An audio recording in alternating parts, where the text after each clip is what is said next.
அன்பானவர்களே, பைபிளை பொறுத்த வரைக்கும் இயேசு கிறிஸ்து இறை தூதர் தான் அப்படிங்கிறதுக்கு பல ஆதாரங்கள் இருக்கு.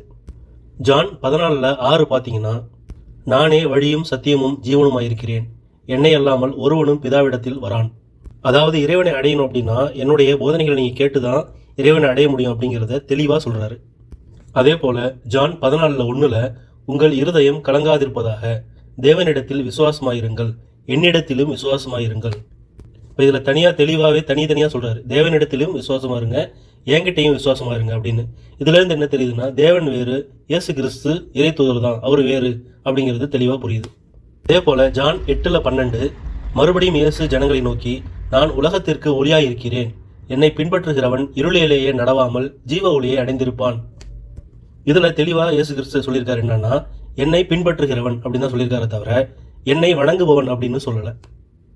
அதே போல் John 20:17 I am returning to my father and your father, to my God and your God.